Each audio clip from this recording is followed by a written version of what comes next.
Welcome to Schoolin' Around, a podcast hosted by Branching Minds, featuring prominent leaders, subject matter experts, and thought innovators with their perspectives on the current challenges facing K-12 education.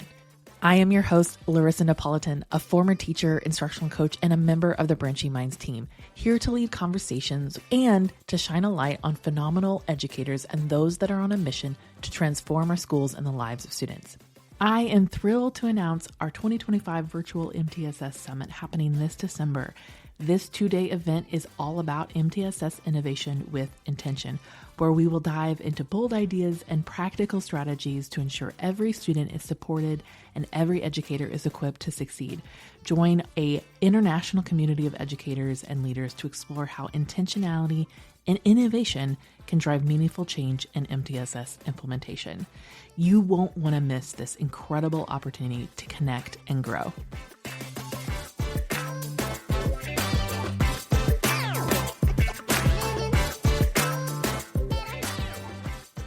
You've just wrapped up your universal screening. The scores are in, the data is compiled, and you're looking at that classic triangle graphic. But what happens when it doesn't look so classic? What if it's top-heavy, bulging in the middle, or just puzzling? Today, we're decoding those patterns to help you make strategic decisions for your students, staff, and systems. Let's start with a quick refresher. In a well-functioning multi-tier system of supports, we expect to see a certain distribution. About 80% of students should be thriving with Tier 1 core instruction alone. This is your foundation, the high-quality, differentiated instruction every student receives in the general classroom. The next 15% or so will likely need some extra help. This is Tier 2, where we provide targeted small group interventions to address specific skill gaps. These supports are in addition to, not in place of, their core instruction. Finally, at the very top, we have about 5% of students who require intensive, individualized support. This is Tier 3. These are the students who need a much more tailored and robust plan to be successful. When your data reflects this 80-15-5 split, it's a strong indicator that your core instruction is effective and you're using your intervention resources effectively. But often, especially in the last few years, that's not what data shows.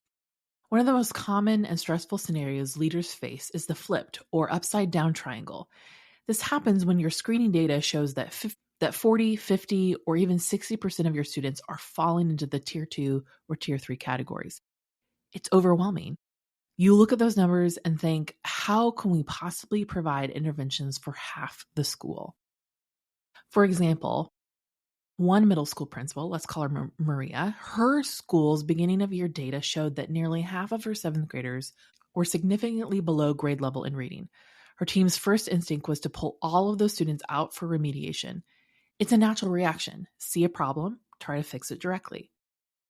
But a flipped triangle isn't a student problem, it's a system problem.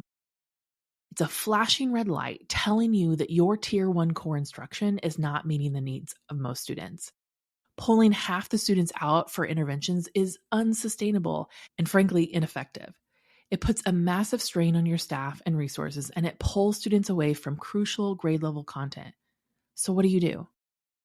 The answer isn't to abandon Tier 1, it's to strengthen it. First, take a hard look at your core curriculum. Is it a high-quality, evidence-based program? All students, regardless of their current skill level, deserve access to rigorous grade-level material. The temptation can be to dumb down the content, but this only widens the gap. Instead, focus on scaffolding the material so more students can access it. Second, examine instructional practices. A great curriculum is only as good as its delivery. This is where targeted professional development becomes critical. If your data shows widespread struggles with reading fluency, for example, your Tier 1 professional learning should focus on strategies that teach and practice fluency in every classroom. Think of it like this. If you were building a house and the foundation was cracked, you wouldn't start by fixing the shingles on the roof. A flipped triangle is a crack in your instructional foundation. You have to repair Tier 1 before you can effectively support Tiers 2 and 3. Now, let's talk about what happens after you've placed students into tiers. A healthy MTSS is dynamic. I'm going to repeat. A healthy MTSS is dynamic. Students should move between tiers based on their response to instruction. Ideally, you want to see a net downward movement, meaning more students are moving from Tier 3 to Tier 2 or Tier 2 to Tier 1 than are moving up. But what if you see the opposite? What if you have a significant number of students who start in Tier 2 and end up needing Tier 3 support by the middle of the year? This pattern tells a different story. It suggests that your Tier 2 interventions may not be hitting the mark. There are a few reasons this might happen. One is the quality and quantity of the intervention. Is the support being provided with fidelity?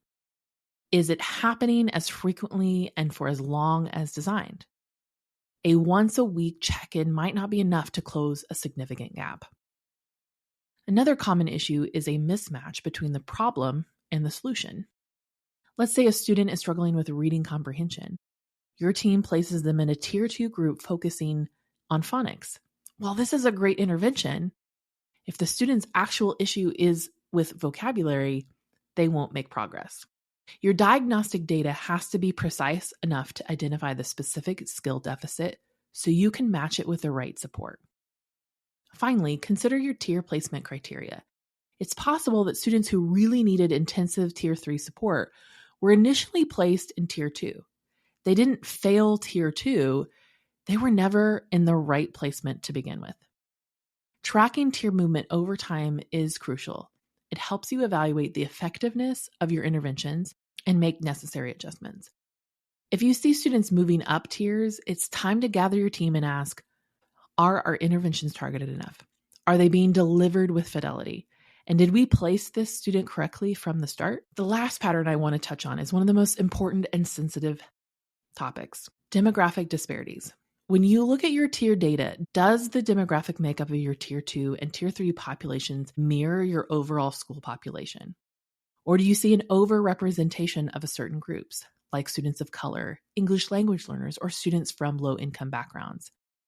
This is a critical equity check, and if you find disparities, it requires an honest and sometimes uncomfortable conversation.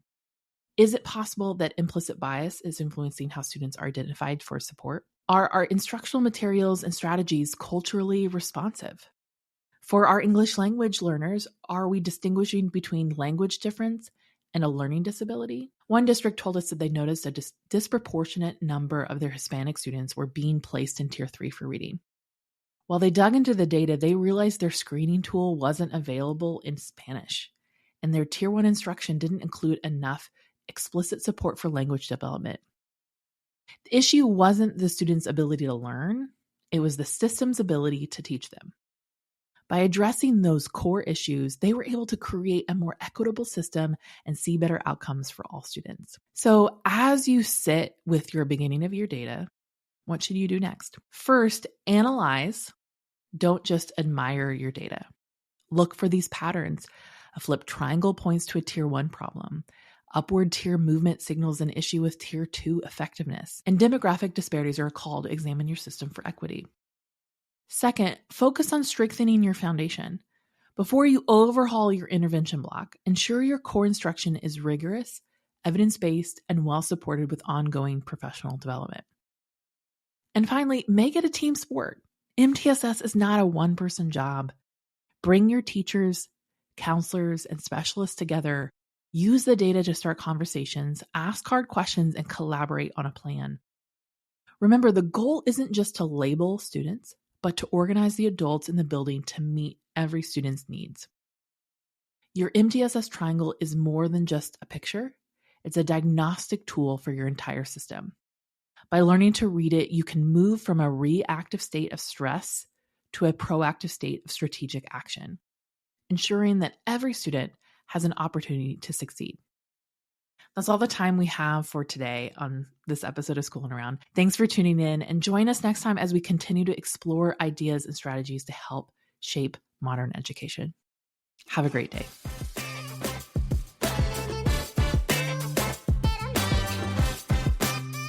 Thanks for listening to Schoolin' Around, a podcast hosted by Branching Minds. Go ahead and subscribe to our feed wherever you listen to podcasts. And don't forget, if you are enjoying our content, would you do us a favor and rate and review our podcast on iTunes?